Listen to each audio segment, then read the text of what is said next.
এত পাবলিক রয়েছে, কাকে হাত দেবো কাকে না দেবো যদি প্রাণটা চলে যায়। এটা খুবই ইম্পর্টেন্ট কোশ্চেন, সবাই জানতে চায়। প্রথমে হার্ট অ্যাটাক করার মতন ব্যাপার। সাপটাকে যখন আমি রাত্রেবেলায় দেখি তখন কিন্তু আমি পুরোপুরি আমি নিজে আতঙ্কিত হয়ে পড়েছিলাম। মানে সাপে কামড়ালে সর্বপ্রথম কি করা উচিত আপনার মতে? সো হ্যালো পাবলিক, কেমন আছো? আশা করি ভালো আছো বলে ভিডিও দেখছো। সো আজকে আমি নিয়ে চলে এসেছি কোড ক্লাস্টার কোম্পানির পডকাস্ট এপিসোড পার্ট 3। আর আজকে আমাদের সাথে আছে একজন স্নেক রেস্কিউয়ার। তো সব থেকে আগে আমি উনার সাথে আপনাদের পরিচয় করিয়ে দেবো। সো ওসমান দা, সব থেকে আগে আপনি আপনার পরিচয়টা দিলেন আমাদের অডিয়েন্সকে। আমার নাম শেখ ওসমান, আমাকে পাড়াতে সবাই শেখ তুফান নামেও চিনে। ঠিক আছে, আমার রুটিপাড়া বাড়ি এবং আমি একটা বেসরকারি জব করি। ঠিক আছে, তো প্রথম সাপ ধরার অভিজ্ঞতা? প্রথম সাপ ধরার অভিজ্ঞতা বলতে কি বলবো, যখন প্রথম সাপ ধরি আমি তখন একটু ভয় ভয় লাগছিল, এক্সপিরিয়েন্স ছিল না খুব। প্রথম সাপ ধরেছিলাম আমি হাতে ধরিনি খুব, আমি সাপটা ধরেছিলাম পুরোপুরি একদম মানে ফাঁস করে, মাছ ধরা যেমন ছিপে সাপ ধরে ওরকম ভাবে মাছ ধরে সেরকম ভাবে ছিপে করে ধরেছিলাম। তা আপনার পরিবারে প্রথমে রাজি ছিল নাকি ভয় পেয়েছিল?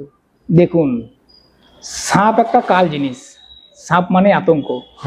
পরিবারের কেউ কিন্তু এটাকে অ্যাকসেপ্ট করবে না।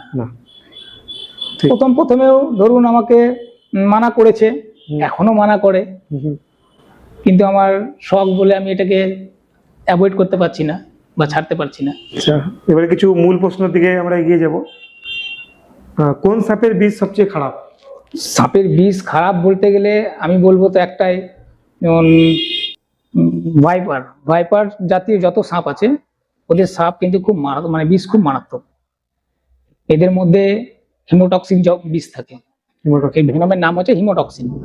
এবং এই বিষের ক্রিয়া হচ্ছে মানে শরীরের মধ্যে যে ব্লাড সেলগুলো আছে, ব্লাড সেলগুলোকে জমিয়ে দেওয়া এবং রক্তটাকে জল করে দিয়ে মানুষের মৃত্যু ঘটে, ঠিকভাবে যদি অ্যান্টিভেনম না পড়ে ঠিক সময়। সাপ কামড়ানোর পর মানুষ কি আসলে আতঙ্কে মারা যায় নাকি বিষে?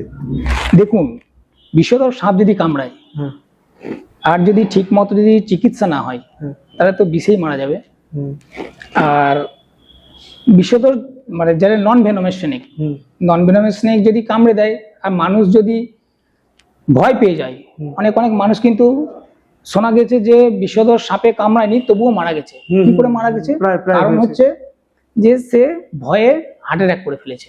আমাকে সাপ কামড়েছে, সাপের সম্বন্ধে তার আইডিয়া নেই, সেই জন্য তিনি কি করেন যে সাপে কামড়েছে, আতঙ্কিত হয়ে পড়েছে এবং সে হার্ট অ্যাটাক করে ফেলেছে, তখনই সে মারা যায়। সাপে কামড়ালে সর্বপ্রথম কি করা উচিত আপনার মতে? সাপে কামড়ানো সর্বপ্রথম তো আমি একটাই দর্শককে একটাই কথা বলবো, ওঝা গুনি এদের পাল্লায় যাবেন না কো। হ্যাঁ, একদম ঠিক আছে, কোন রকম ঝাড়ফুঁকের জায়গায় যাবেন না। আমি তো একটাই কথা বলবো যে যখনই সাপে কামড়াবে আপনি সরকারি হাসপাতাল, আপনাদের কাছে যা হাসপাতাল আছে সেই হাসপাতালে যান, ঠিকমতো চিকিৎসা করুন এবং বিষধর সাপে যদি কামড়ায় অতি অবশ্যই অ্যান্টিভেনম জরুরি এবং চিকিৎসা কিন্তু খুব মাস্ট। আচ্ছা, আপনার জীবনে এত সাপ ধরার মধ্যে কোনটা সবচেয়ে কঠিন ছিল? আমার জীবনে সাপ ধরা বলতে একটাই কঠিন ছিল, কি বলবো, মানে আমার কাছে রাত্রি 2টোর সময় কল এসেছিল। রাত্রি 2টোর সময় কল এসেছিল যে আমার বাড়িতে সাপ ঢুকেছে। আমি আসি, আসার পরে দেখি সাপ খুঁজে পাওয়া যাচ্ছে না। আমাদের একটা মাটির দেওয়াল ছিল, দেওয়ালটাকে কোনো রকম ভাবে শাবলে করে ভাঙা হয়। তো আমি প্রথমে ভেবেছিলাম হয়তো এমনি কোনো নির্বিষ সাপ হবে। সাপটাকে যখন আমি রাত্রেবেলায় দেখি তখন কিন্তু আমি পুরোপুরি আমি নিজে আতঙ্কিত হয়ে পড়েছিলাম।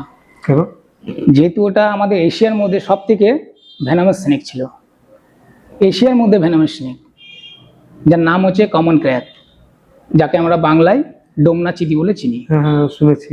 ঠিক আছে, খুব ডেঞ্জারাস। ওই সাপকে অ্যাকচুয়ালি আমাদের ভাষায় বা মানে ডাক্তারি ভাষায় বলা হয় সাইলেন্ট কিলার।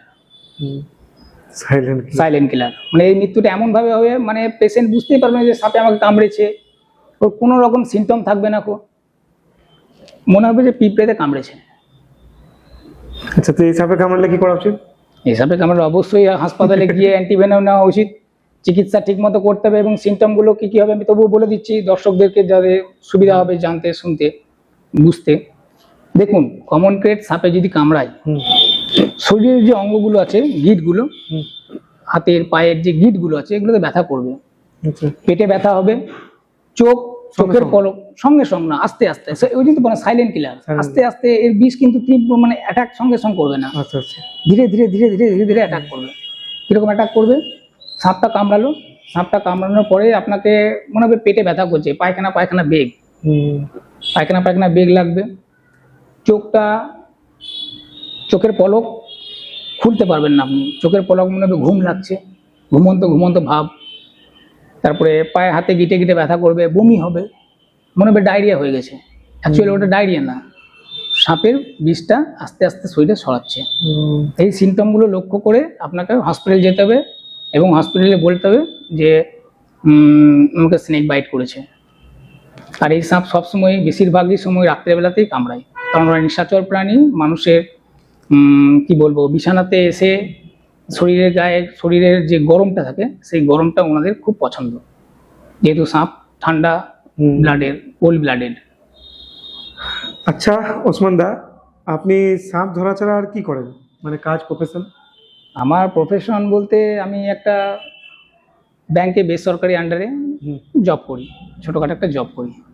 আচ্ছা, এবারে মানে মুড খুব সিরিয়াস হয়ে গেছে, ওয়েদার খুব সিরিয়াস হয়ে গেল, তো মুড ফ্রেশ করার জন্য এবার মজার প্রশ্ন শুরু করবো আমরা।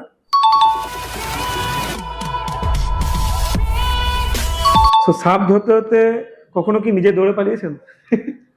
সাপ ধরতে ধরতে নিজে দৌড়ে পালিয়েছি বলতে, দেখুন কি হয়, আমি তো দৌড়ে পালাই না, যেহেতু আমি সাপ ধরতেই গিয়েছি। আমাকে দৌড়ে পালিয়ে গেলে হবে না, কারণ আমার দৌড়ে পালিয়ে যাওয়া দেখে দর্শক দৌড়ে পালিয়ে যাবে, তখন একটা বিপদ ঘটার সম্ভাবনা থাকে। তো আমি দৌড়ে পালাই না, আমি যতদূর পারি নিজেকে সেভ করে সাপটাকে ক্যাচ করার চেষ্টা করি। এবং পাবলিক যারা দাঁড়িয়ে থাকে, যারা দেখতে আসে, আশেপাশের লোকেরা, তাদেরকেও সতর্ক করি যে আপনারা কাছে আসবেন না। তারা একটু হট্টগোল করে, দৌড়ে পালায়, একটু প্রবলেম করে। পাবলিককে ওটাই বলবো, যখনই কেউ মানে ওসমান ভাই হোক, ওসমান দা হোক, বা আরো অনেকজন যারা আছে, সাপ ধরতে গেলে একটু মানে তাদেরকে কি বলবো, হেল্প করো, ঠিক আছে, সহযোগিতা করো। হ্যাঁ, কোন সাপের সাথে বেশি ঝামেলা হয়েছে সব থেকে? ওই যে বললাম আপনাকে, ওই রাত্রিবেলায় যে সাপটা আমি ধরেছিলাম, ক্র্যাতটা, আমি তো প্রচন্ড ভয় পেয়ে গেছিলাম যে ক্র্যাত। আচ্ছা, ওর আকৃতিটা একটু বলবেন অডিয়েন্সকে? হ্যাঁ বলি, দেখুন ওই সাপটা মানে কেমন হবে, পুরো ব্ল্যাক হবে এবং গা চকচক করবে, এবং ঘাড় থেকে নিয়ে ঠিক এক বিদ্যা, বড় সাপ যদি হয় মোটামুটি এক বিদ্যা পর্যন্ত ওর গায়ে কোনো ছোট্ট ছোট্ট ডট থাকবে, হোয়াইট ডট, এবং ডটের পর থেকে পুরো বডিতে সার্কেল রিং চেনের মতন ওটা লেজ পর্যন্ত থাকবে।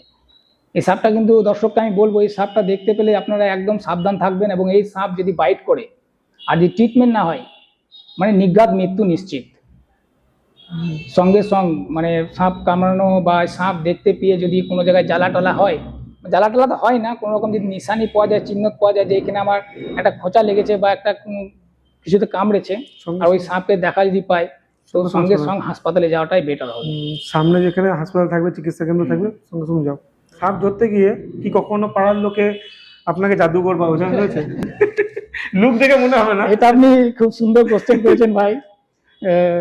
জাদুঘর বা ওঝা তো বলেনি, বাট অনেকেই যখন সাপ ধরে নিয়ে আসি বা সাপ ধরতে যাই, বা সাপটা যখন ক্যাচ করে নিয়ে আসি কোটোর মধ্যে বা বস্তার মধ্যে ভরে নিয়ে আসি, তখন সবাই আমাকে একটাই কথা বলে যে তুমি কি সাপুড়ে, তোমার কাছে কি জড়িপুটি আছে, বা তুমি কি কোনো মন্ত্র জানো?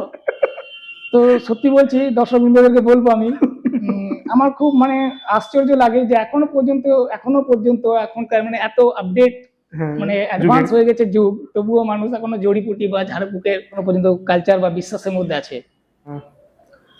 এবার আমাদের next round, truth and dare.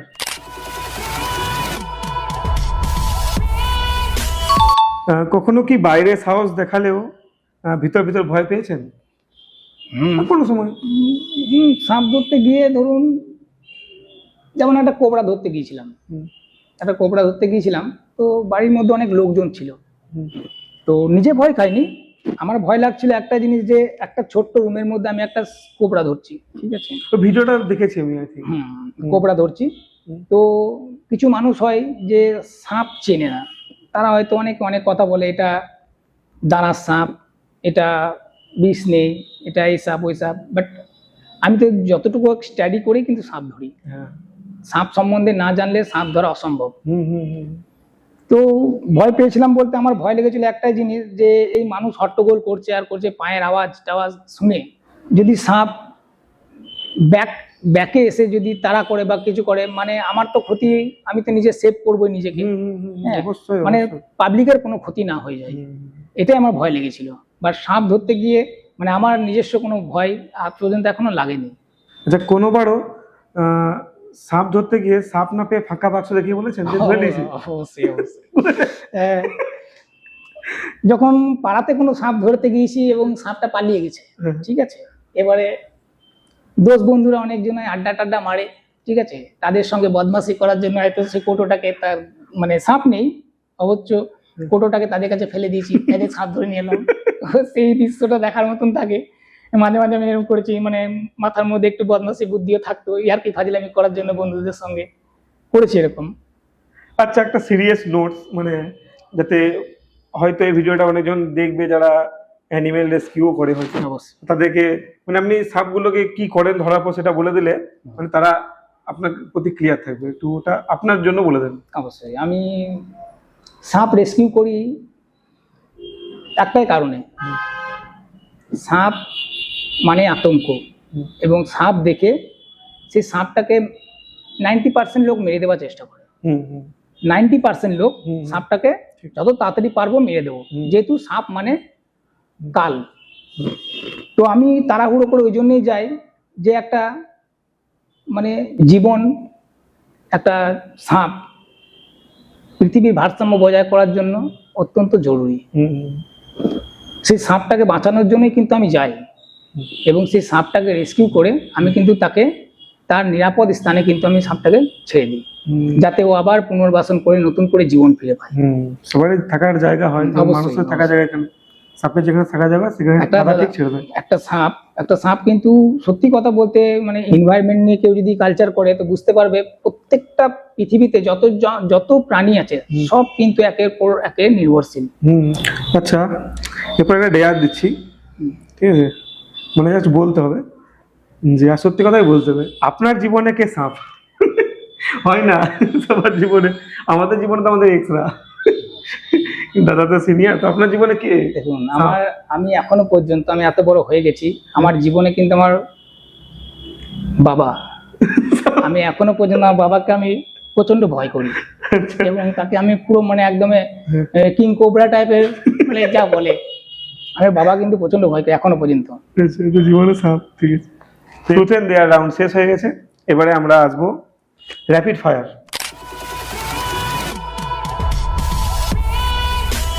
আচ্ছা, প্রিয় সাপ গোখরা না পাইথন? প্রিয় সাপ বলতে আমাকে বকুড়াটাই বেশি ভালো লাগে, মানে নিজের পার্সোনাল চয়েস। ভয় পান বেশি সাপ না বইয়ের ফোন পেলে? দেখুন, আমার ওয়াইফ বলতে গেলে খুবই শান্ত, ঠিক আছে, আমার ওয়াইফ সেরকম ভাবে আমাকে কোনো প্রেশার দেয়ও না, বারণ করে যে সাপ ধরো না, সাপ জিনিসটা ভালো নয়, জীবনে রিস্ক হয়ে থাকে একটা। আমি ফ্যামিলি আছে আমার, ঠিক আছে, সব মেয়েরাই কিন্তু চাইবে তার হাজবেন্ড, তার স্বামী যেন সুখে থাকে, কোনো রকম টেনশন যেন না হয়, কারণ তারা আমার উপরেই নির্ভরশীল, ঠিক আছে, সেই জন্য মানে ভয় না, একটু নিজেকে একটা ভালোবাসার খাতিরে মানে করতে হয়। দিন না রাত, কোন সময় সাপ ধরা সহজ? দিন কি রাত সাপ ধরা সহজ বলতে গেলে, দেখুন, রাতের বেলাতে সাপ যতগুলোই বেরোয় সবই কিন্তু বিষধর সাপই বেরোয়, কারণ বিষধর সাপরা কিন্তু রাতের বেলাতে শিকার করে ম্যাক্সিমাম সময়, খুব রেয়ার হয়তো বিষধর সাপদেরকে দিনের বেলায় দেখা যায়। আচ্ছা, যদি মানুষ না হতেন তাহলে কোন প্রাণী হতে চাইতেন?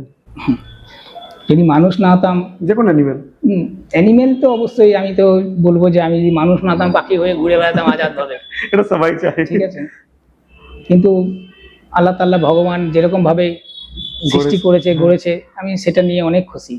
আচ্ছা, সাপ ধরে আপনি যে ভিডিওগুলো করেন, করা খুবই ভালো, কিসে ছাড়েন, ফেসবুকে না ইউটিউবে না ইনস্টাগ্রামে? দেখুন, আমার নিজস্ব একটা ইউটিউব চ্যানেল আছে, নামটা বলে দিন অডিয়েন্স। হ্যাঁ, অডিয়েন্সকে নামটা বলে দিচ্ছি, রিসেন্ট খুলেছি চ্যানেলটা, আমাকে অনেক আগে অনেকজন আমাকে সাজেস্ট করেছিল যে তুমি একটা চ্যানেল খুলো, তখন তো কাজকর্ম নিয়ে ব্যস্ত ছিলাম, খুলিনি। আমার চ্যানেলের নাম হচ্ছে Osman snake rescue, YouTube channel Osman snake rescue. আচ্ছা, কোন সাপগুলো আসলে বিষহীন, মানে বিষ নাই, অথচ মানুষ ভয় পায়? একটা সাপ আছে, একটা সাপ না আছে, অনেক কটা সাপ। মানুষ যদি সাপ না চিনে সব সাপকেই ভয় পাবে। যেমন আছে আপনি এই যে কমন উলফ স্নেক, ঘর চিতি বলে আমরা চিনি। এর শরীরের গঠনটা এবং কালারটা এমনই এবং এত অ্যাগ্রেসিভ যে মানুষ দেখলে সে ছৌল মারতে যায়। ঠিক আছে, তো এই সাপটার কালার কম্বিনেশন এমনই যে মনে হবে বিষধর সাপ। আর এই সাপটাকে মানুষ অনেক ভয় করে, কিন্তু একদম এক ফোঁটাও বিষ ওর মধ্যে থাকে না এবং মানুষের কোনো ক্ষতি করে না। আর একটা সাপ আছে যেটা আমাদের অলিতে গলিতে বনে বাজারে বাড়িতে সব জায়গাতেই দৌড়ে বেড়ায় ইঁদুর খাবার জন্য, মানে যেটা র্যাট স্নেক বলা হয়, দাঁড়াস। ওই সাপের আকৃতি এত বড় যে মানুষ দেখেই প্রথমে হার্ট অ্যাটাক করার মতন ব্যাপার, বাড়িতে যদি ঢুকে যায়। সাপ ধরার সময় কি সবসময় সেফটি টুলস নিয়ে যাওয়া হয় নাকি কোনো সময় খালি হাতে চলে গেছে? দেখুন, মানে অফিস টাইম ছাড়া যদি মানে আমি যদি ফ্রি টাইম থাকি তাহলে অবশ্যই আমার যে সেফটি টুল আছে, আমার স্নেক রেস্কিউ করার জিনিসপত্র, সেগুলো আমি নিয়ে যাই। আর এমার্জেন্সি বেসিস যদি যাই তাহলে পরে আগে আমি সেই সাপটার পরিচয় জানি, গিয়ে ফিল্ডে গিয়ে যে কি সাপ এটা। যদি দেখি যে নন ভেনামাস স্নেক, বিষহীন স্নেক, তাহলে পরে এমনি ক্যাচ করি হাতে, খালি হাতেই। আর যদি দেখি যে না এটা ভেনামাস আছে, বিষযুক্ত সাপ, তখন আমি টাইম নিয়ে আমার পাড়াতে বা আমার বন্ধুদেরকে ফোন করি, সে আমার সেফটি গ্যাজেট নিয়ে আসে। বৃষ্টির মরশুমে কি সাপ বেশি বের হয়? অবশ্যই বৃষ্টির সময় সাপ বেশি বের হয়। আর সাপ উদ্ধার করতে গিয়ে কি কখনো পুলিশ বা ফায়ার ব্রিগেডের সাথে একসাথে কাজ করতে হয়েছে এখন অবধি? না, পুলিশ বা ফায়ার ব্রিগেডের সাথে হয়নি, বাট থানা থেকে একবার কল এসেছিল যে আমাদের থানা রেকর্ড রুমে সাপ ঢুকেছে। আমি গিয়েছিলাম, বাট রাত হয়েছিল, তো সাপটা মনে হয় কোনো ফাঁক থেকে বা কোনো রকম কোনো জায়গা পেয়েছে বেরিয়ে চলে গেছে। দেখলাম সাপটা দরকারি কাজ ছিল কোথাও। হ্যাঁ, সাপটা পালিয়ে গেছিল। বাট আমি গিয়েছিলাম থানা থেকেও ফোন আসে আমার বন্ধু বান্ধব বা পরিচিত যারা আছে তাকে কল করে যে আমার এই জায়গাতে সাপ ঢুকেছে, একটু এসে রেস্কিউ করে যাও। সেখানে আমাদের পডকাস্ট শেষ আজকের। আমি যেহেতু সিউড়ি নিয়ে খুব ভিডিও করি, সো সিউড়ি নিয়ে একটা কোশ্চেন করা আমার কর্তব্য, তো সেটা আমি করতে পারি আপনাকে? অবশ্যই। এই যে মানে রিসেন্ট সিউড়িতে একটা অজগর সাপ বেরিয়েছে, খুব ভিডিওটা খুব মানে একটা না দুটো বেরিয়েছিল, খুব সিউড়িতে ভিডিওটা খুবই মানে ছড়াছড়ি হচ্ছে, খুব ভাইরাল। তো ওটা নিয়ে কিছু বলতে চান? হ্যাঁ, একটা বেরোয়নি, দুটো বেরিয়েছিল। তো একটা আমাদের সিনিয়র দীনবন্ধু স্যার, উনি একটা রেস্কিউ করেছিলেন। আর রাত্রেবেলায় আমার কাছে কল এসেছিলেন এবং আমি সেখানে গিয়েছিলাম। গিয়ে সাপটাকে যখন আমি গেলাম তখন পাবলিক মোটামুটি নাই করে কম করে হলেও 100 থেকে 150 লোক ওখানে জমা হয়ে আছে। এবং ওখানে একটা দাদা ছিলেন, নামটা বেশ বলতে পারবো না আমি, তো উনি কিন্তু সাপটাকে অনেকটা রক্ষা করেছিলেন বলে আমি কিন্তু গিয়ে রেস্কিউ করতে পেরেছি। এবং রেস্কিউ করার পরে হ্যাঁ অবশ্যই আমার ইউটিউবে ভিডিও আছে সেটা। ঠিক আছে, তো সাপটাকে রেস্কিউ করিয়ে দাদার হেল্পে, এবং দাদা বললেন যে আমাদের সিনিয়র যে দীনবন্ধু স্যার আছেন ওনাকে কল করা হয়েছে, উনিও আসছেন। যেহেতু উনি এজেড পার্সন, আস্তে আস্তে গাড়ি চালিয়ে আসছিলেন, আমি দেখলাম যদি সাপটাকে আমি রেস্কিউ না করি এই সময়, এত পাবলিক রয়েছে, কাকে হাত দেবো কাকে না দেবো, যদি প্রাণটা চলে যায়, তার জন্য আমাকে বাধ্য হয়ে সিনিয়রের অপেক্ষা না করে আমাকে রেস্কিউ করতে হয়েছে। এবং রেস্কিউ করার পরে আমি সেই সাপটাকে আমি সিনিয়রের হাতে, দীনবন্ধু স্যারের হাতে ওটাকে হ্যান্ড ওভার করে দিয়েছিলাম। উনি দীনবন্ধু স্যারও, ওনাদের যে ফরেস্ট ডিপার্টমেন্ট আছে ওনার তো অনেক চেন আছেন, ওখানে গিয়ে উনি সাপটাকে হ্যান্ড ওভার করেছিলেন আমি থাকতে প্রেজেন্ট। তো এটাই শেষ আমাদের এখানে, দেখা হবে পরের পডকাস্টে। আর পরের পডকাস্টে তোমরা কাকে চাও গেস্ট হিসেবে সেটা কমেন্টে জানাবে। টাটা।